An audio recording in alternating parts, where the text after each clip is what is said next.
Bom dia, obrigada a todos que estão conectados aqui conosco. Bem-vindos ao webinar A Transformação das Cidades Brasileiras.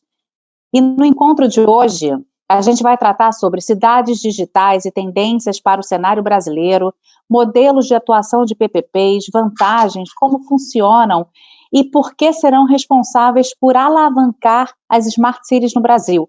Aspectos regulatórios numa linguagem simples para o cidadão acompanhar e melhores benefícios da transformação das cidades com PPPs sob a ótica do cidadão. Esse webinar está sendo promovido pela EnelX, que é a empresa do Grupo Enel dedicada ao desenvolvimento de produtos inovadores e soluções digitais em setores em que a energia está mostrando o maior potencial de transformação, que são cidades, residências, indústrias e mobilidade elétrica. Eu sou Luciana Teixeira e eu vou estar apoiando aqui na condução do nosso webinar junto com Carlos Eduardo Souza, mais conhecido como Cadu, Maíra Malhadas e Guilherme Martins. Cadu é o responsável na EnelX pelas soluções e negócios para clientes governamentais. Seu desafio é desenvolver soluções para cidades digitais com base nas PPPs, parcerias público-privadas, como ferramentas de controle de mobilidade urbana, iluminação inteligente, eficiência energética, energia solar, entre outras. Maíra Malhadas, nossa convidada, é a gerente executiva na Gerência Nacional de Desestatização, Parcerias e Serviços Especiais da Caixa, com atuação na estruturação de projetos de concessão e PPP para entes subnacionais. E o outro convidado, Guilherme Martins, é o chefe do departamento na área de estruturação de parcerias de investimentos do BNDES, responsável pela estruturação de concessões em setores como iluminação pública e rodovias. E como é que vai funcionar esse nosso encontro de hoje? O formato é um formato leve, informal, um formato de bate-papo.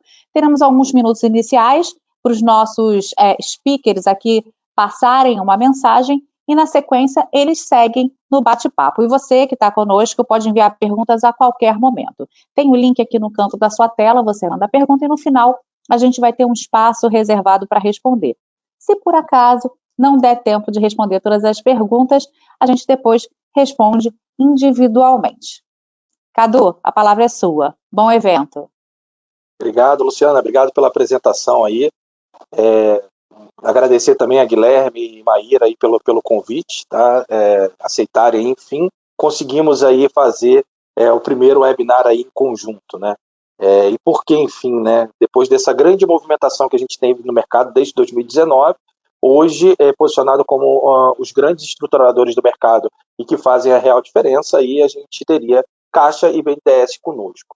Eu separei aqui para vocês hoje, gente, sejam bem-vindos aí à nossa casa, vamos dizer assim, né, ao nosso webinar. Eu separei alguns slides para contar um pouquinho da estratégia da EnelX, quem somos nós, como estamos inseridos nesse mundo das PPPs, e também trouxe alguma coisa do mercado brasileiro, alguns números, algumas provocações que fazem todo sentido em relação ao que a gente tem hoje, né? Então, como a Luciana me apresentou, eu sou responsável por essa linha de e-City. No próximo slide eu consigo aqui dar uma dimensão da EnelX no mundo, né? Hoje a EnelX no mundo ela está em mais de 20 países, temos aí a liderança na parte de iluminação pública, são mais de 2.800.000 pontos de iluminação. E aí, nessa linha, por que a iluminação pública acaba sendo muito estratégico para a EnelX? Que ela acaba sendo uma das portas de entradas, ou uma das principais portas de entradas para uma cidade digital, para uma cidade inteligente. Hoje, a EnelX, além da linha de e-City, na qual a gente tem a grande missão de trazer o conceito de iluminação pública, cidade inteligente, plataformas, mobilidade elétrica urbana, um projeto super interessante, em algum momento oportuno a gente vai estar podendo discutir, inclusive hoje na parte da tarde, às 4 horas, a gente tem uma websérie legal de mobilidade elétrica, de como destravar esse mercado, trazendo uma experiência da EnelX na América Latina para o Brasil, construindo os modelos do Brasil. Além disso, eficiência energética, ou seja, são todos pilares que se integram com sustentabilidade, inovação, economia circular e faz de fato a diferença em uma cidade inteligente, porque o termo acaba sendo muito abrangente. Além disso, a EnelX tem soluções para indústrias e comércio, soluções em plataforma, em gestão de consumo, em gestão inteligente para as indústrias e para os comércios, soluções em energia renovável, para clientes residenciais, aí principalmente aí, os seguros, as arrecadações, além disso, solar fotovoltaico, o nosso Romix, que é a nossa inovação, a menina dos olhos agora é justamente você trazer conforto e tecnologia para dentro da casa do cidadão, a parte de mobilidade aí, com toda a infraestrutura de plataforma e as grandes parcerias aí com as grandes montadoras, como a Nissan, Volvo, Stellantis, Mercedes, e além disso, com a rede de estacionamento está para aí um projeto super interessante. Então, um pouco de como a Enel X se posiciona. A Enel hoje no Brasil, que traz um diferencial, a gente está praticamente em toda a cadeia de energia, desde distribuição, transmissão, geração renovável, e também na parte de comercialização, que às vezes é um diferencial para projetos mais abrangentes, como de mobilidade urbana, como eu comentei. E a Enel X vem, no próximo slide, a gente continuando, a gente vem para integrar, trazer as soluções e trazer essas soluções no modelo de cada vez mais aplicar a transformação desse setor de energia com a descarbonização, a eletrificação, a digitalização, sempre desenhando uma solução para atender uma necessidade ou uma oportunidade junto aos nossos clientes e colocando sempre o cliente no centro das decisões. Aí no próximo slide a gente traz uma outra inovação, que é o quê? Todo o projeto nosso ele vai trazer as premissas de integração da cadeia em que a gente está atuando. Então a gente vai avaliar em que município, em que região, vamos trazer o melhor da tecnologia, o melhor das últimas empresas em que nós adquirimos com expertise, seja em eficiência energética, seja em plataformas de gestão, seja em conectividade ou seja em mobilidade elétrica, para transformar e criar soluções cada vez mais inovadoras, atendendo à necessidade específica de um lugar. No próximo, a gente fala um pouquinho de como a gente traz essa conexão de todos os projetos com os pilares da economia circular. Então, cada vez mais a gente migra de uma economia linear para uma economia circular, colocando a sustentabilidade dentro dos nossos projetos, construindo reportes de energia circular e, por exemplo, determinados projetos a gente vai trazer, inclusive, a energia certificada. Você vai garantir lá os famosos I-RECs dentro de determinados projetos. E você vai garantir a reutilização dos bens. E em projetos, por exemplo, de iluminação pública, você acaba trazendo a reutilização de todos os itens que você tem ao longo de um contrato de médio e longo prazo. No próximo slide, eu coloco aqui para vocês um pouquinho mais da nossa experiência no mundo. Então, avançando mais um pouquinho, a gente vê um mapa, hoje a gente tem os 2.800.000 pontos, que eu comentei, mas a gente tem projetos distribuídos desde a América Latina, já tivemos projetos aqui no Brasil, e o projetos não só de iluminação, mas projetos também na linha de trazer inovação ou trazer um pouco de cidade inteligente. Que esse é um dos grandes desafios, né? Hoje, lógico, o que nós temos hoje na mesa, e com os grandes projetos que foram estruturados aí, tanto por Caixa, por BNDES, desde 2019, nós temos os bons projetos de iluminação pública sendo... agora a gente está colhendo os frutos do início da modernização, do início da mobilização, e nós, inclusive, também, como a Enel X, iniciamos agora o processo em Angra dos Reis. Em Angra dos Reis iniciamos com iluminação pública e já estamos estudando a segunda fase de cidade inteligente, mas é um passo aqui de cada vez, isso é um pouco das provocações que a gente vai ver mais adiante. Avançando um pouquinho, a gente traz aqui de por que a Enel X tem essa experiência toda hoje. Então, a gente tem alguns projetos que a gente destacou, que a gente tem aqui, por exemplo, Bolonha, iniciamos com iluminação, trouxemos semáforos, trouxemos o control room, câmeras, sensores, ou seja, o projeto foi crescendo a partir da iluminação. Mérida, outras localidades da Espanha seguem a mesma analogia, e aqui em La Cisterna, aqui no Chile, também temos essa linha, e o legal é que a gente testa conectividades ou protocolos de conectividade diferentes, softwares diferentes, e hoje a gente já tem um padrão, nós temos o nosso IOURBA, que é a nossa plataforma, para conseguir fazer toda essa gestão de maneira organizada. Avançando aqui mais um pouquinho, no próximo slide, a gente vê um pouco de como a gente vai estar fazendo toda essa estratégia que eu comentei agora para vocês, dentro do mundo do Brasil, dessas grandes oportunidades. Por que essas grandes oportunidades elas casam muito com a estratégia da Enel X? Nós temos hoje um ciclo atual muito interessante, porque nós temos as novas gestões municipais, os novos prefeitos, os novos secretários, mesmo aqueles que foram reeleitos, têm a sua pauta de governo que está sendo implementada. Então, é um momento muito oportuno.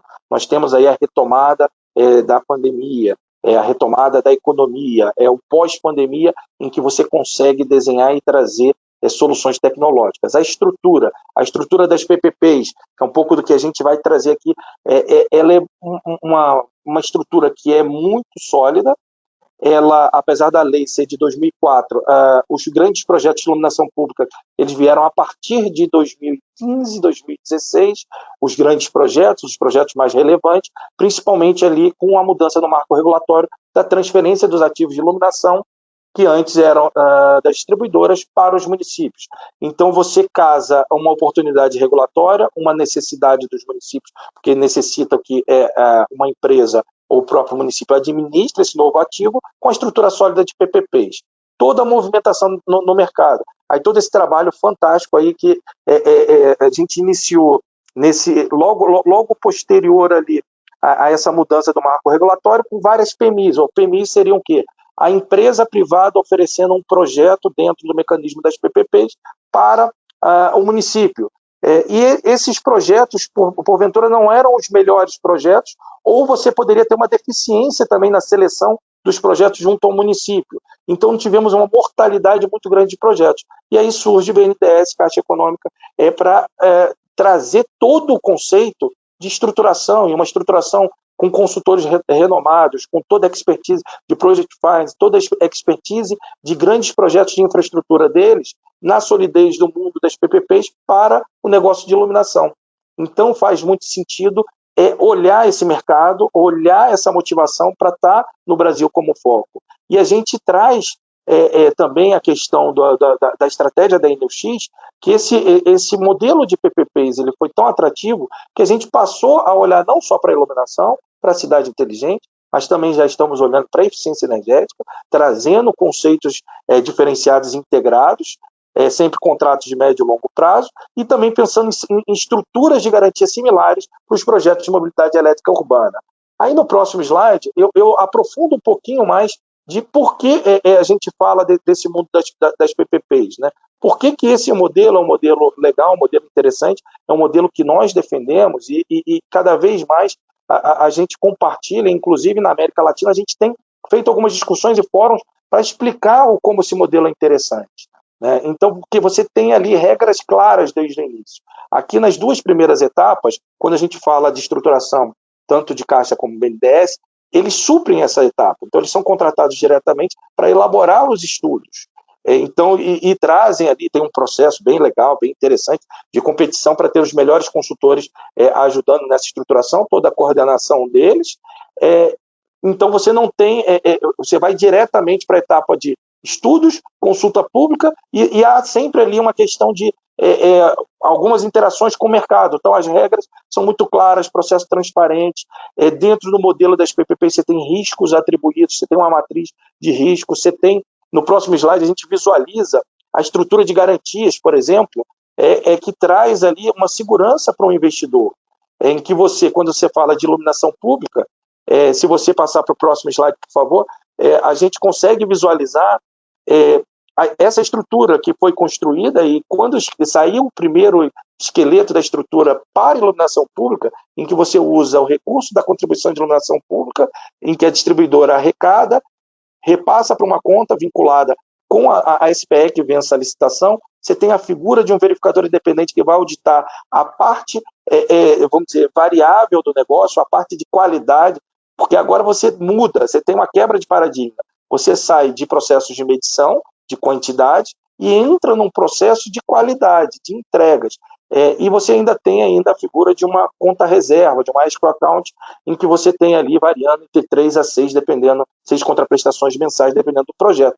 E todo excedente, ele retorna para o município. Então, quer dizer, é um método muito claro, transparente, seguro, em que traz aí toda a natureza para um investidor estar investindo no mundo das PPPs, e essa é um pouco da estratégia que a gente tem construído. Além, é lógico, de toda a parte legal, todo o marco legal, que foi um grande diferencial. regras claras na matriz de risco, as condições todas estabelecidas, banco de pontos. Então, tem uma série de inovações que eu vou deixar até para discutir um pouquinho mais com os nossos convidados. Avançando aqui para a gente concluindo aí a última sessão do material, então a gente falou um pouco da estratégia da InnoX, a gente trouxe aqui um pouco da solidez do mundo das PPPs. Aqui é uma foto extraída aí da ferramenta aí da Radar PPP, do Radar de Projetos, em que a gente tem aqui a foto da iluminação pública hoje, que é o setor que mais movimenta o mundo das PPPs. A gente tem cerca de 400 oportunidades, mas se olharmos lá contratos iniciados, 53, ou seja, tem um mundo de oportunidades. E o ponto, quando eu mencionei que alguns projetos pararam em etapas iniciais, a gente tem quase que mais da metade ali de projetos que paralisaram nessa etapa. E com isso, entra o advento aí, e a grande vantagem competitiva é de BNDES e Caixa estruturarem projetos, ou você ter grandes investidores, que a gente também está se aventurando a fazer aí as nossas PMIs, mas são pontuais, né? E com o mundo de municípios que a gente tem no Brasil, hoje 5.570 municípios, e basicamente ali, se a gente faz uma linha de corte, pelo menos mais de 500 estariam adaptados aí ao modelo das PPPs. Então isso aqui é a foto do Brasil, e aí vem sempre a provocação. No próximo slide a gente começa uma sessão de provocações, que é o seguinte: ok, eu tenho a iluminação pública, posso transformar as cidades a partir da iluminação pública, trago eficiência energética, tenho sustentabilidade, tenho inovação, tenho mobilidade urbana elétrica, mas tudo isso para chegar aonde? Aí no próximo a gente vê onde a gente chega. A gente chegaria ao quê? Em trazer cada vez mais a uma adaptação a essa nova realidade, e aí eu digo nova realidade de novas administrações, nova realidade pós-pandemia, ou ainda estamos no meio da pandemia, então como a gente adequa os projetos, e avançando mais, a gente consegue visualizar que seria o desafio, transformar uma PPP de iluminação com muita responsabilidade em uma PPP de cidades inteligentes. Se puder avançar, por favor.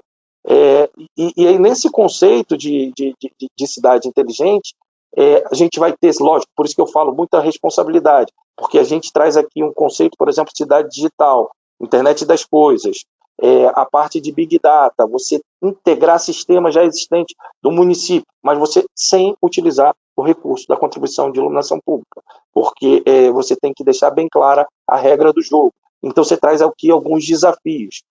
Avançando aqui para o próximo, por favor, a gente vê que desafios a gente poderia ter.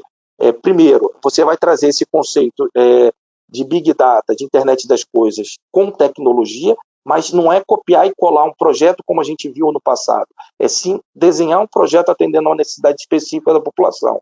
E no próximo a gente vê que a gente acaba tendo um grande cardápio, um cardápio de soluções. E aí nesse cardápio de soluções, a gente consegue elencar aquela solução que seja mais adequada. Você pode ter semáforos inteligentes, você pode ter locais em que você tenha conectividade gratuita para toda a população, com Wi-Fi, transformando em Smart Place. Você tem sempre uma plataforma integrada com a Secretaria de Obras, o Departamento de Iluminação, ou uma guarda municipal. Ou seja, você pode trazer um vídeo monitoramento integrado. Isso aqui é um desafio, eu sei um pouco do que a gente acredita que é o futuro para 2022, 2023, mas o futuro já está aqui hoje. Então, para a gente chegar nesse futuro tão próximo, a gente já tem que pensar e começar a estruturar. E aí, até nessa daqui, já não está assim muito combinado o script, não, mas aí eu faço até uma provocação aqui a Maíra, né? Que hoje a Caixa tem um projeto bem interessante, que é o projeto de Toledo, que está na etapa lá pré-projeto, né, pré-lançamento. A gente participou aí do Market Sound, e até brinquei com ela que a sessão era prevista de 30 minutos, né? E eu fiquei quase que 1h30, porque a gente se empolga muito com esse tema. Eu não sei se você pode comentar um pouquinho para a gente desse projeto, dessa estratégia, Maíra. Seja bem-vindo. Bom dia, Cadu.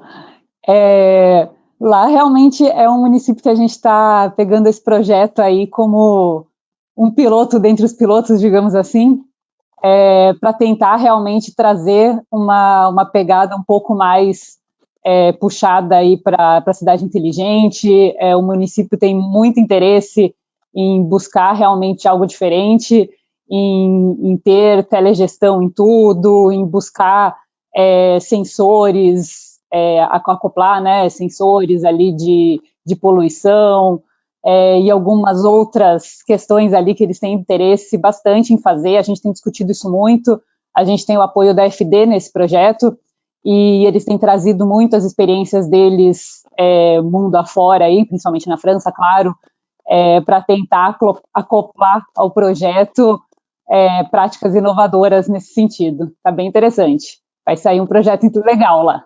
Ah, que bom, que a gente fica nessa expectativa, porque a gente mostra aqui uma estratégia bem sólida, a cidade inteligente, a gente quer saber aonde vai chegar. E até nessa linha, também provocando o Guilherme, a gente viu aí consulta pública de Curitiba, né? E aí o BNDES também vem sempre surpreendendo a gente, né? E Curitiba vem com essa pegada, o Guilherme já está até rindo, porque é isso, o primeiro desafio traz o modelo das PPPs, né? PPP, pé no chão, eu vou lembrar lá do Osmar, lá, da época, né? Aí, agora já conhecemos o modelo, aí vem a inovação, vem a Caixa troca a quantidade de anos, aí agora vem Guilherme com Curitiba. O que você fala para a gente de Curitiba aí? Vai ser a cidade inteligente mesmo ou não? Curitiba já é uma referência nacional em planejamento urbano, desenvolvimento urbano como um todo, né? Então, é uma PPP que, naturalmente, tende a ter um foco e uma atratividade bastante elevados no mercado. Sob a ótica do escopo da PPP, ela tende a ser bastante similar às PPPs que o BNDES já lançou, Porto Alegre, Teresina, Vila Velha, Petrolina. Agora, em relação ao prazo, de fato, a gente optou por estender o prazo para 23 anos por dois fatores. Um fator que é estrutural, é que de 2017 para cá, 2017, quando o banco começou a estudar os primeiros projetos, como Porto Alegre, houve uma evolução no mercado de fornecimento de luminárias. Hoje, a gente, nos estudos de engenharia, encontra resultados com ali prospecção de fornecedores com vidas úteis ali estimadas maiores do que encontrávamos em 2017. Então, isso é um fator estrutural e que a gente vai refletir em modelagens daqui por diante, não apenas em Curitiba. A gente tende a não trabalhar mais com 20 anos. E um segundo fator, que é específico de Curitiba, é que ele já tem uma parcela bastante relevante do parque modernizado em LED. Então, a gente fez uma adequação, né, considerando não apenas o que seriam 2 ciclos de investimentos de um parque virgem, né, um parque que teria hoje uma participação bastante elevada de vapor de sódio, mas também adaptando esse exercício para Curitiba. Então, daqui para frente, a perspectiva é trabalharmos em um parque majoritariamente de vapor de sódio com prazo da ordem de 24 anos, e se houver um parque com uma modernização em LED já relevante, como em Curitiba, trazer isso um pouco mais para 23, 22 anos, a depender do percentual atual em LED. Perfeito, perfeito. Sempre vem com adaptação. E isso que é legal, né? Esse modelo permite isso, né? Aí até para concluir, então tudo isso que eu contei para vocês, e um pouco dessa interação aí com o Maíra e com o Guilherme, no último slide aqui a gente coloca um pouco do resumo dessa estratégia, do que a gente acredita e do quanto é relevante esse mundo das PPPs, porque a gente tem a estruturação das cidades. Se puder passar só o último slide, só para concluir isso, por favor. E aí, aqui é um pouco dessa minha fala. Então, você vai ter conceito sempre de plataforma, seja uma plataforma para administrar a iluminação, a telegestão da iluminação, ou outros sensores de conectividade. Você vai ter, aqui a gente tem uma ferramenta bem legal. Se você entrar lá no nosso site, lá em neox.com.br, você tem lá em Pra Cidade, você tem lá o nosso mapa de mobilidade, que é o City Analytics, que mede a movimentação das pessoas. Aqui, nesse momento aí da pandemia, a gente fez uma contribuição, ela está de forma gratuita para 1.800 cidades, e você consegue medir a movimentação das pessoas no período antes da pandemia ou com relação à semana anterior. Mas você tem a ferramenta dela mais premium, vamos dizer assim, em que você pode medir a movimentação das pessoas em determinada rua, região, horários do dia ou dias da semana, contribui para um plano diretor, para um crescimento de indústrias e comércios. E aí você traz sempre mobilidade, infraestrutura, conectividade, integrando tudo isso com segurança, inovação e sustentabilidade, estruturando cada vez cidades melhores e atendendo sempre a necessidade de um cidadão.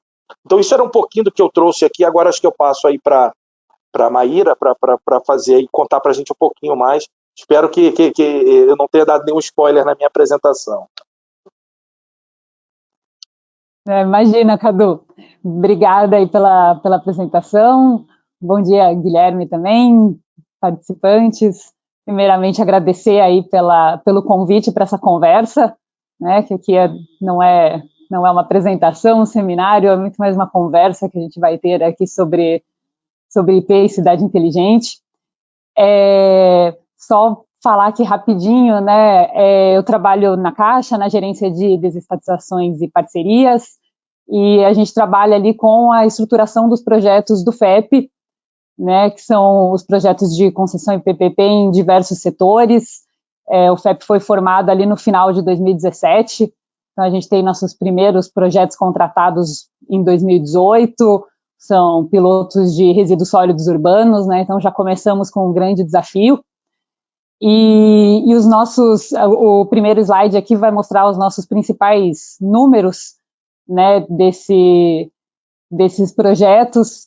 Então, dá para ver aqui que em cerca de 3 anos aí de FEP, a gente já está com mais de 40 projetos contratados em diversos setores, né? Então, iluminação pública, resíduos sólidos, drenagem, esgotamento sanitário, água e esgoto junto. A gente tem, inclusive, um projeto ali em São Simão que são os 3 setores juntos, né? Água, esgoto e resíduos sólidos.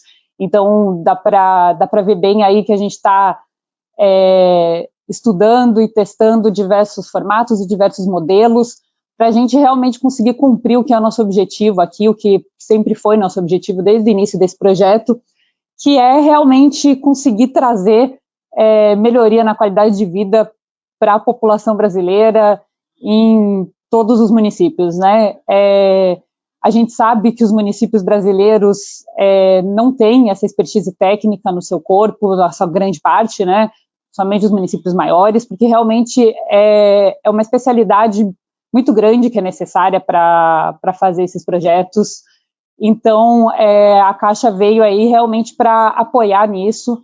Então, esse apoio aos entes subnacionais aí, por meio do FEP principalmente, e também consórcios, né? A gente tem aí alguns consórcios de RSU, 2 já em fase bem avançada, e outros 3 aí na fase inicial. A gente tem um consórcio de IP também iniciando agora. Então, buscando sempre atender o máximo de pessoas possíveis aí com esses projetos.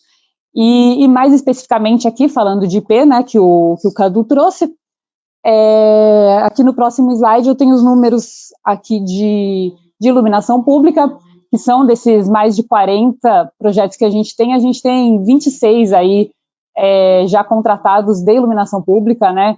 Então, os nossos 5 primeiros projetos que foram licitados ainda no ano passado, Aracaju, Franco da Rocha, Feira de Santana, Sapucaia do Sul e Belém, tiveram uma atratividade muito grande, né? Realmente eles foram feitos na B3, tiveram uma atratividade muito grande, um deságio grande também.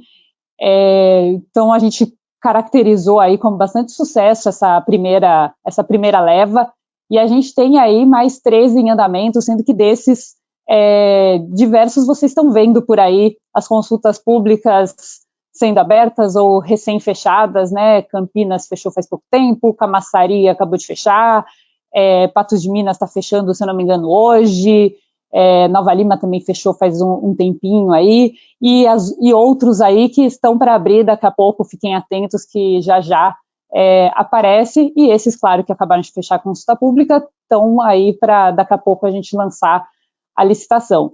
E aí acho que vem um fator importante que o Cadu puxou na fala dele, que é da mortalidade, né, dos projetos.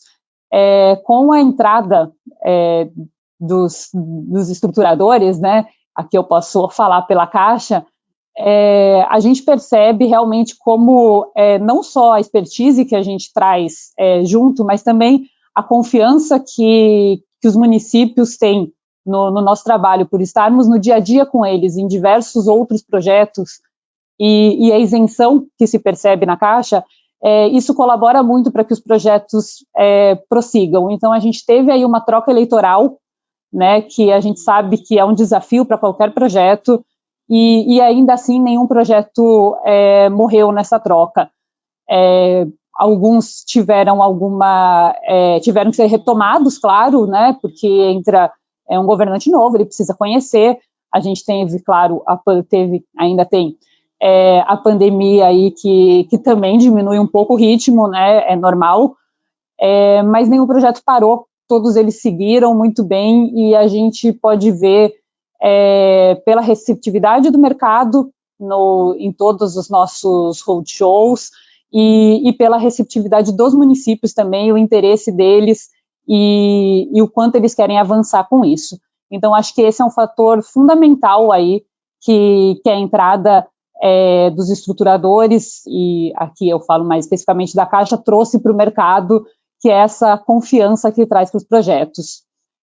Além disso, nós temos aí mais 8 projetos contratados, sendo um deles de consórcio, e mais 37 municípios habilitados e mais 9 consórcios em iluminação pública no nosso último chamamento público, com cerca aí de 11 milhões de habitantes, né, seriam nesses municípios. Então, a gente demonstra aí que realmente tem uma linha de municípios interessados, realmente é um assunto que está chamando a atenção dos municípios, é um assunto razoavelmente simples de se entender e de se trazer aí para começar a fazer uma PPP a partir daí, para os municípios conseguirem entender como funciona, né, essa coisa da PPP, que é bem diferente da 8666. Maíra, deixa eu aproveitar aqui, fazer uma intervenção aqui, ver se você me ajuda. Então, são 2 pontos. Um primeiro ponto bem legal, realmente não só a gente, mas todo o mercado está na expectativa muito grande aí, né? Os primeiros 6 meses aí de qual que projeto vai ser o primeiro, né? A ideia de vocês é continuar naquele mecanismo, bolsa de valores, de fomentar a competitividade. Você pode falar alguma coisa? Sim. Nossa ideia é sim continuar com esse formato de fazer na B3. A gente percebeu que ele traz mais visibilidade para os projetos, traz mais confiança dos investidores no formato que está sendo feito, e mais isenção também, né, para o processo. Então, elimina qualquer dúvida sobre o procedimento, né? É claro que a gente nunca espera que tenha nada de errado nos processos, mas isso elimina qualquer dúvida, né? Facilita muito mais, e até para os próprios municípios também é um processo diferente, né? A própria licitação, ainda que eles façam muitas licitações nos municípios, a licitação de uma PPP é diferente, né? Tem a questão de inversão de fase, tem algumas outras questões ali a serem verificadas, e a gente percebe que a B3 consegue apoiar muitos municípios nisso também. Então, traz, inclusive, mais segurança.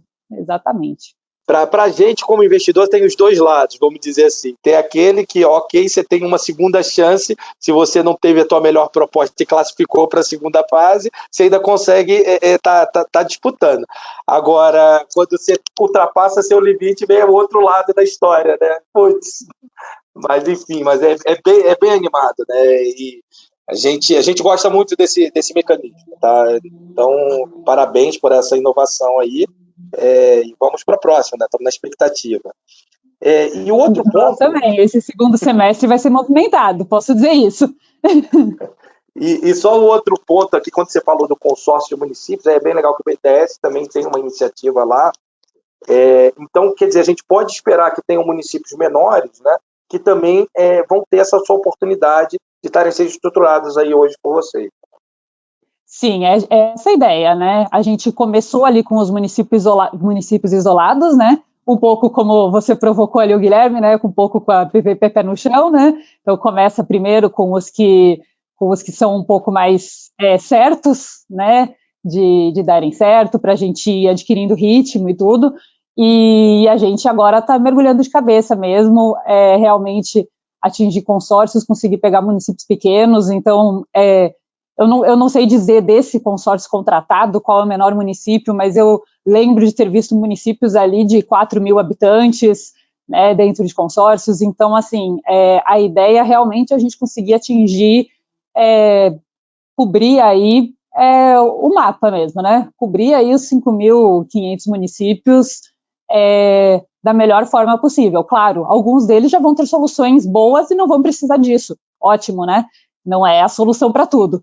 Mas para todos que precisarem e que essa for uma boa solução, a gente quer sim conseguir dar esse apoio e fazer com que eles saiam do outro lado. Perfeito, obrigado.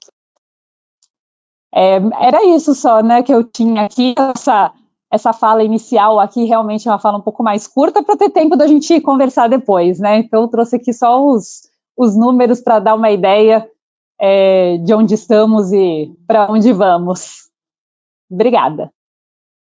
Seja bem-vindo, Guilherme.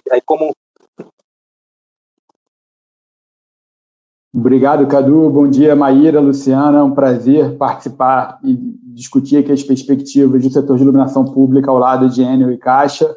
Agradeço também institucionalmente a oportunidade do BNDES poder mostrar aqui o resultado da sua atuação no setor. Eu tenho rapidamente 3 slides para que a gente possa discutir ao final alguns pontos que surgirem também dos que nos assistem. Eu queria primeiro só mostrar de uma forma mais ampla, né, como o BNDES tem se posicionado na atuação enquanto assessor a entes públicos, que chamamos aqui de o Banco de Serviços do Estado brasileiro. O BNDES ele tem uma experiência de mais de 10 anos, né, com a unidade que trabalhamos na assessoria em privatizações, concessões e PPPs. Mais de 2 anos para cá, o banco reforçou o patrocínio, a prioridade dessa atuação, aumentou o quadro de funcionários, os recursos financeiros investidos, desenvolveu novos processos, por exemplo, um processo bastante inovador de contratação de consultorias especializadas para nos apoiar, sistemas de gestão, sistemas de controle e transparência. Há um desenvolvimento recente bastante interessante, o Hub de Projetos do BNDES, é um site, um hot site, em que divulgamos de uma forma bastante transparente e atualizada todos os cronogramas dos projetos em estruturação nos vários setores. Hoje o banco tem mais de 120 mandatos, ou seja, contratos que o banco celebrou com entes públicos, 40 de ativos federais, 66 em ativos estaduais e 15 municipais, em vários setores. Destaco aqui o setor ambiental, um desenvolvimento recente, com projetos de parques naturais e concessões florestais, um programa de saneamento capitaneado em particular com estados, que vem entregando resultados bastante emblemáticos para esse setor e para o setor de infraestrutura como um todo, como o leilão no início desse ano de SEDAI. O setor de rodovias, que temos hoje cerca de 14 mil quilômetros em estudos com diferentes estados e com o Ministério da Infraestrutura, só para dar aqui um grande número desse setor. O Brasil até hoje concedeu 23 mil quilômetros em rodovias e só o BNDES tem hoje 14 mil quilômetros em estudos, então, de fato, um patamar bastante relevante para esse setor também. E o setor de iluminação pública, temos aqui uma carteira de 10 projetos, mais adiante eu vou desenvolver um pouco mais quais foram os resultados obtidos e perspectivas daqui para frente. Então, grandes números, são 121 projetos mandatados e a gente espera mobilizar capital privado na ordem de 262 bilhões de reais ao longo desses contratos, entre investimentos e outorgas pagas aos entes públicos, aos poderes concedentes desses projetos. No próximo slide, eu vou mostrar de uma forma mais detalhada a carteira de iluminação pública e os resultados obtidos até aqui. Então, foram 5 leilões realizados: Macapá, Teresina, Petrolina, Vila Velha e Porto Alegre. Em todos os casos, a modelagem que o BNDES, né, e os municípios levaram ao mercado com a assessoria do BNDES geraram uma altíssima atratividade no setor privado, que é um objetivo bastante relevante para que haja players de qualidade e uma competitividade que resulte em uma delegação à concessionária com eficiência sob a ótica do poder público. É claro que isso trouxe também, diria que a outra face da moeda, um nível de deságio bastante elevado, que é um ponto de atenção nesse momento para o banco, porque, naturalmente, o nosso objetivo não é realizar um leilão com deságio elevado se houver mais adiante o risco de interrupção ou de uma prestação de serviço público abaixo dos requisitos contratuais. Então, um dos frontes que a gente tem nesse momento de avaliar oportunidades de melhoria na modelagem, no edital, atestação, requisitos de contrato, é justamente o enforcement ao poder público para garantir que esses contratos, de fato, entreguem o serviço público da forma como se almeja no momento de estudo e de estruturação. Destaco nesse slide também os 3 projetos hoje em estruturação, projetos de Caruaru, em Pernambuco, Curitiba e Jabotão dos Guararapes, também em Pernambuco. A carteira como um todo atingirá 6,7 milhões de pessoas, as populações somadas desses 8 municípios, e representa mais de 500 mil pontos de luz que serão geridos por concessionárias nos contratos de PPP resultantes dessa carteira. No próximo slide, eu vou detalhar um pouco mais o cronograma dos projetos em execução, e essa é exatamente a informação disponível no Hub de Projetos do BNDES, que mencionei na abertura. Então, o projeto de Caruaru, dentre os 3 aqui em execução, ele é o iniciado há mais tempo, em 2019, projeto que inicialmente pretendíamos levar ao mercado ainda no ciclo de governo anterior, no final de 2020, mas fato é que, por uma conjuntura de fatores, o poder público optou por postergar a fase externa do projeto para 2021, e ele é um projeto que tem consulta pública aberta nesse momento, né? Do ponto de vista de caminho crítico, para levarmos o projeto do ponto de vista formal, né, publicar o edital, levar o projeto ao mercado e realizar o leilão, entendemos que o caminho crítico aqui é a aprovação no Tribunal de Contas de Pernambuco, porque em Pernambuco há uma resolução normativa que vincula o poder público a uma aprovação do Tribunal de Contas anterior à publicação do edital, e o projeto nesse momento, a modelagem nesse momento, está sob análise do Tribunal de Contas, e em paralelo pretendemos concluir a apreciação do Tribunal de Contas, concluir consulta pública, realizar o market sounding, audiência pública, e pretendemos publicar o edital no último trimestre desse ano, como indicado no slide. O projeto de Curitiba começou no início de 2020, entre kickoff e entrega da modelagem, já com material digitalício totalmente pronto para início de consulta pública. O projeto teve um cronograma executado pelo banco de 8 meses.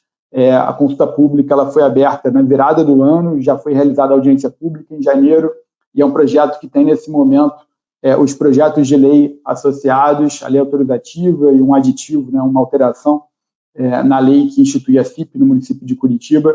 Ambos os projetos de lei tramitam na Câmara de Vereadores, e, sob a nossa ótica, esse é o caminho crítico aqui para que a gente consiga concluir a modelagem e publicar o edital aqui previsto para o 3º trimestre de 2021. Já o projeto de Jaboatão dos Guararapes começou nesse ciclo de governo em janeiro de 2021, um projeto que anda muito bem até aqui. O município tem demonstrado um patrocínio, uma prioridade muito grande aqui para executar o projeto no cronograma pactuado. Ele também tem uma perspectiva de entrega da modelagem entre o kickoff e a modelagem já concluída pelo BNDES, para que o município possa submeter a consulta pública em 8 meses, que é o prazo que a gente, como eu disse, tem praticado em Curitiba, já botando os Guararapes, e pretende ter como uma referência daqui para frente. Esse projeto ele já teve a etapa de escolha de cenários de investimento pela Prefeitura, e nos próximos meses vamos concluir a modelagem, mirando aqui uma audiência pública realizada no último trimestre de 2021, por ser também no estado de Pernambuco, se aplica naturalmente o mesmo que mencionei a Caruaru, uma análise do Tribunal de Contas prévia à publicação do edital, e pretendemos publicar o edital no primeiro TRI de 22 e realizar o leilão no segundo TRI de 22. E, por fim, eu queria anunciar aqui em primeira mão, a gente está prestes a contratar um novo mandato no município de Canoas, no Rio Grande do Sul. Já tivemos ali o sign-off, a concordância de minutas entre o município, minutas contratuais da relação do município com o BNDES, no nível técnico, né? E agora, naturalmente, o município precisa percorrer a sua governança, o BNDES também, mas entendemos que é bastante factível que nas próximas semanas a gente conclua esse processo de contratação. Por isso, incluir aqui a previsão de contratação do banco no terceiro TRI de 2021, imagino que ainda no mês de julho seja possível, e a gente possa começar o projeto de forma imediata, logo após a assinatura do contrato. E aí faço aqui um parêntese, uma das inovações que a gente desenvolveu nesse setor já há algum tempo, é a celebração de um contrato guarda-chuva com consórcios de consultores.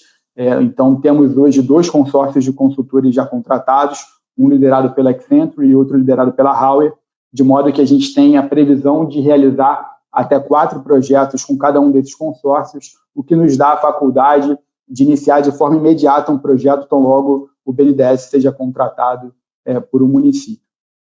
Esse é meu último slide, e aí queria aqui aproveitar para deixar algumas mensagens de perspectiva. Além do município de Canoas, o BNDES entende que, por 2021 ser o primeiro ano do ciclo de governo municipal que se iniciou há pouco, é um momento bastante propício para o início de novas PPPs de iluminação pública. O município que decidir contratar um estruturador como o BNDES ou Caixa para realizar uma modelagem daqui por diante, eu tendo a crer que há todas as condições para que ele tenha ainda nesse ciclo de governo todo o seu parque de iluminação público modernizado, imaginando que há aqui tempo suficiente para modelagem, realização da fase externa de consulta pública, leilão e depois a modernização após a assunção do parque pelo privado.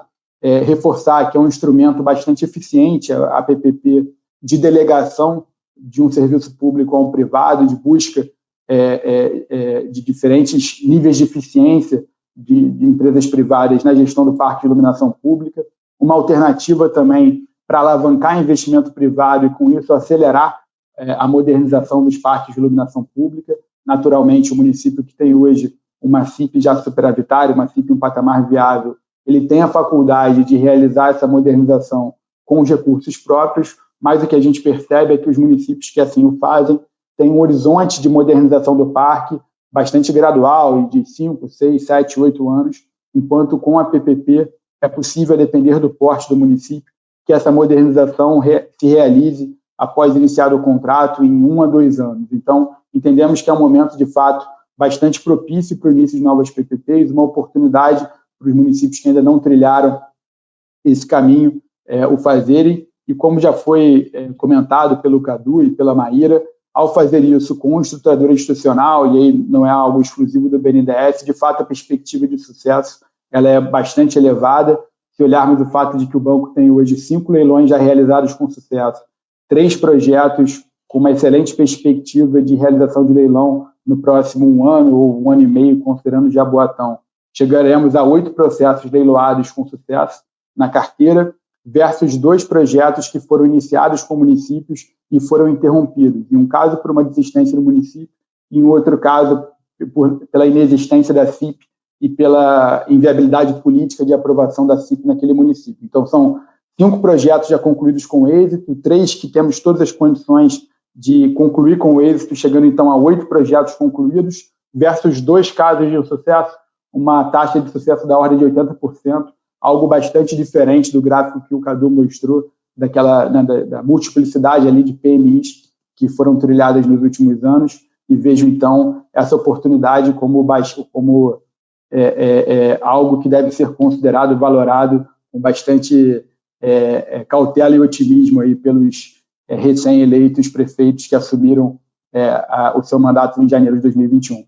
Agradeço aqui a oportunidade de fazer uma primeira exposição e fico à disposição para batermos um papo aí com as perguntas da audiência.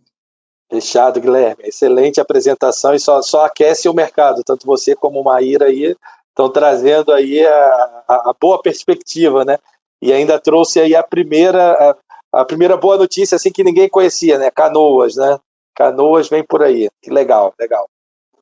Não sei, Lu, se a gente tem algumas perguntas aí para a gente já ir conversando entre nós aqui. Você quer? Temos sim. Recebemos algumas perguntas, vamos começar aqui.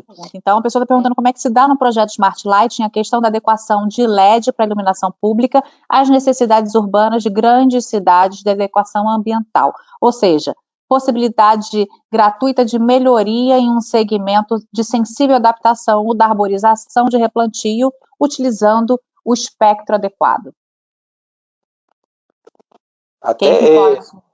Eu vou fazer uma pontezinha rápida aqui, aí eu vou passar para Guilherme e Maíra aqui, porque os projetos contemplam, só para falar de Angra dos Reis. É legal que a gente encontrou isso, né? Quando a gente estuda um projeto, você tem que olhar lá a adequação luminotécnica àquela realidade, àquela região, e quando você traz, por exemplo, uma área de preservação ambiental, a preocupação com o fluxo luminoso ou com a temperatura de cor da luminária é muito importante, porque dependendo do que você coloca, por exemplo, ela é mais branca ou mais amarelada, né, o fluxo luminoso, você pode espantar um pouco aquela fauna que está naquela região ali, né? Então é uma preocupação que tem que ter, e aí passa até Guilherme. Vocês discutem bastante isso por aí também, né? Exato, Cadu, acho que você já antecipou aqui, né, acho que o ponto mais relevante da resposta. De fato, o projeto ele parte eu diria, de uma configuração geral a partir da 5101, da classificação viária do município, mas há de se ter um cuidado com regiões mais sensíveis e, a partir dali, o projeto de engenharia ele deve considerar adaptações no índice de temperatura de cor e outros parâmetros técnicos. Do ponto de vista tecnológico, as luminárias LED evoluíram bastante e há hoje uma gama de especificações de variados gêneros aqui que podem ser customizadas. E, sob a ótica da PPP, existe um caderno de encargos, que é um documento bastante relevante ao contrato, porque ele estabelece de uma forma muito pormenorizada as obrigações que a concessionária deve atender. Isso se reflete, inclusive, em obrigações que são verificadas pelo verificador independente e que afetam a remuneração efetiva, ou seja, a contraprestação efetivamente paga ao longo de cada mês pelo poder público ao poder privado. Então, o arranjo da PPP ele permite que haja um tratamento de especificidades de cada município, como o tema aqui de áreas ambientais, que tem uma sensibilidade maior, e a gente tem lidado com situações como essa na prática e adaptado aqui os encargos e as obrigações do privado no momento de especificar o contrato em cada caso. Não, beleza, mais ou menos essa é a grande dificuldade. Até uma coisa legal que tanto você aí, né, Guilherme, a Ira também lá na Caixa, é uma coisa que vocês conseguiram fazer, né, quebrar as famosas lendas urbanas, né, de que você não pode ter acesso às informações. Então, além do caderno de encargo, vocês compartilham, né, Maíra, se você puder falar um pouco até nessa linha, o relatório técnico, né? Então, a gente consegue ter acesso aos detalhes técnicos, o que os consultores... Porque esse é um trabalho que são de meses, né, de construção. Então, a gente consegue entender a essência e a expectativa. E não é simplesmente só um privado olhando por si só preço, né? Você tem que olhar a realidade, né? Exatamente. É uma das linhas, né, de trazer mais transparência para o processo e igualar as informações, né? Fica o privado, aquela coisa de que o privado tem informações muito melhores do que o público, mas, na verdade, em determinados momentos, se não são apresentados para o privado os estudos que já foram feitos, ele está fazendo um tiro no escuro, e daí, de repente, a gente poderia ter, como o Guilherme comentou, né, os deságios altos. Se a gente não estivesse publicando os estudos, esse provavelmente seria um motivo, né? A gente poderia ter mergulhos totalmente no escuro, sem saber onde estão indo e mergulhados. Como a gente publica os estudos, a gente consegue ter uma confiança de que não é esse o ponto, né? De que não está tendo, as empresas não estão dando descontos baseadas numa percepção errada da realidade, né? Então, isso é um ponto bem importante. Além dos estudos técnicos, aí puxando um pouco de volta só para a pergunta, a gente também tem os estudos socioambientais, né? Que em IP tem-se aquela percepção de, mas para IP isso não é tão necessário. Em alguns municípios, realmente, isso acaba sendo algo bastante simples, né? Ainda assim é necessário e importante, mas acaba sendo bastante simples. Mas em outros municípios, isso tem uma relevância extrema, né? A gente teve um município, eu vou pedir desculpa se eu errar o município, eu tenho quase certeza que era a Feira de Santana, mas pode ser que eu tenha misturado, né? O número grande de projetos tem esse problema, a gente acaba misturando um pouco. Que tem uma questão de desova de tartarugas, por exemplo, e teve que ser dado um cuidado todo específico da iluminação na praia em função disso, porque senão isso poderia acabar com a reprodução das tartarugas. Então, não, a iluminação e o projeto de PPP, ele busca todas as especificidades de um lugar e atender, inclusive, as questões socioambientais, que são super importantes e relevantes para a gente, para os municípios, para o país, enfim, né? Muito bom, maravilha. A gente tem mais perguntas aqui. Vou para a próxima. Sabemos que sempre existe a possibilidade de ter um projeto estruturado pela iniciativa privada por meio da lei das PPPs. Porém, com o excelente trabalho que temos hoje dos bancos estruturados, Caixa, BNDES, a pergunta é: como um município pode se candidatar ou ser selecionado na ótica de vocês, Enel X? Pergunta para você, Cadu. Vamos lá, na nossa ótica aqui, a gente vai trabalhar mais aquele conceito que eu falei na primeira etapa da cadeia, que seria a manifestação da iniciativa privada, ou a PMI, em que a gente tem um mapa de municípios. Então, foi o que eu falei, a gente está se aventurando, né? A gente acaba se aventurando em alguns projetos até para tentar trazer um pouco mais de tecnologia, cidade inteligente já no projeto. Mas acho legal até, aí Guilherme e Maíra, né, vamos até começar pela Maíra agora aqui, você falar um pouquinho, você já mostrou lá os mandatos, né, os contratos que vocês assinaram, né, como que seria nessa linha para o município, né, se candidatar, e depois Guilherme complementa lá logo na sequência. Claro, Cadu. Para os municípios acessarem ali, a parte mais prática, digamos assim, é acessar pelo FEP, né? O FEP, ele faz um chamamento público de tempos em tempos, não existe um tempo regular, né? Basicamente quando acaba um chamamento, aí se começa a organizar outro, né? Ele não tem uma obrigatoriedade ali de tempo. E daí ali no chamamento vão ter alguns pré-requisitos para poder se habilitar e outros itens que são de priorização. Então o meu conselho aí para quem tiver interesse é buscar o chamamento anterior e já se preparar em todos aqueles pré-requisitos para que no próximo chamamento esteja apto a ser habilitado e que não exija muito esforço para isso, já tenha tudo separado, tudo preparado para fazer. Os municípios menores por meio de consórcio, né? Então já começar a buscar se consorciar, então já buscar a conversa aí com os municípios vizinhos, caso ainda não faça parte de algum consórcio, para ir nessa linha. E para a iluminação pública, a gente também contrata fora do FEP, aí é uma contratação um pouco mais específica, daí a negociação começa ali na unidade de governo da região mesmo, né? Os municípios conhecem, a gente tem aí 72 unidades de governo espalhadas pelo país, tenho certeza que todos os municípios conhecem, né? Todos os processos de orçamento geral da União e tudo são tratados com eles, e daí ali se começa essa negociação, essa conversa para ver se é um projeto de um município que isoladamente daria viabilidade ou não, se a Caixa vai conseguir ter braço, né, para atender, se o município vai ter como pagar, como fazer esse pagamento, enfim, daí começam as negociações, né? Aí esse é o outro formato, mas de qualquer um dos jeitos, seja pelo FEP, seja fora do FEP, o interessante é buscar atender aquelas premissas que tem no FEP, que são questões fundamentais, né? Então, ter cobrança de CIP ou de COSIP, já ter isso de alguma forma regulamentado, preferencialmente já ter uma lei de PPP, já ter, de repente, se já tiver tido uma PPP no município, a gente já sabe que é uma equipe que já conhece como funciona esse tipo de projeto, né? Então, são fatores que vão trazendo mais facilidade para o andamento do projeto, o que não quer dizer que os outros projetos não possam também ser abarcados aí.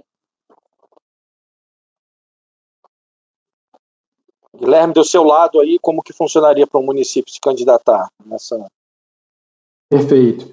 Nós não trabalhamos com chamadas públicas, então o BNDES está a todo momento apto a começar uma discussão, uma negociação de um novo contrato de mandato. Como mencionei mais cedo, já temos aqui contratos com as consultorias disponíveis para iniciar um projeto, então logo haja uma contratação entre o município e o BNDES. E quais são os critérios que adotamos para selecionar os municípios no setor de iluminação pública? O primeiro, em relação ao porte, como o BNDES tem naturalmente uma equipe limitada, e eu mencionei, a gente trabalha hoje com uma variedade de setores, com uma carteira já de mais de 120 projetos nos vários setores, a gente adotou uma prioridade para municípios com mais de 500 mil habitantes, embora formalmente o nosso piso seja de 300 mil habitantes. Então, qualquer município, em particular aqueles acima de 500 mil, mas também acima de 300 mil, a gente pode iniciar uma discussão e uma negociação para um contrato de mandato. Então, primeiro critério é porte. O segundo é a existência de uma CIP, né, em um patamar que viabilize o início de uma PPP.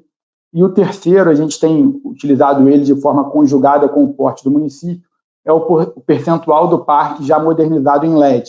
Então, eventualmente, o município ele pode já ter, e existem casos no Brasil, uma capital, por exemplo, que já chegou a mais de 80% do seu parque modernizado em LED, foi fazendo isso gradativamente ao longo dos anos com recursos orçamentários. Então, naturalmente, é um município que gera também externalidades, benefícios ao contratar uma PPP, mas comparativamente o benefício à sociedade é maior quanto menor a proporção existente em leg. Então, esse tem sido, e é um critério que a gente adotou há pouco tempo, porque no primeiro ciclo de projetos, há 4 anos atrás, a gente não percebia municípios que discutiam com o banco com um patamar de LED já expressivo, mas isso aconteceu nos últimos anos.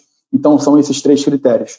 O porte do município, com foco acima de 500 mil habitantes, a existência de uma FIP em um patamar que viabilize a PPP, e um percentual em LED que, quanto menor, maior será o resultado final da PPP, embora não seja aqui um critério eliminatório, algo que a gente avalia em conjunto com o porte do município.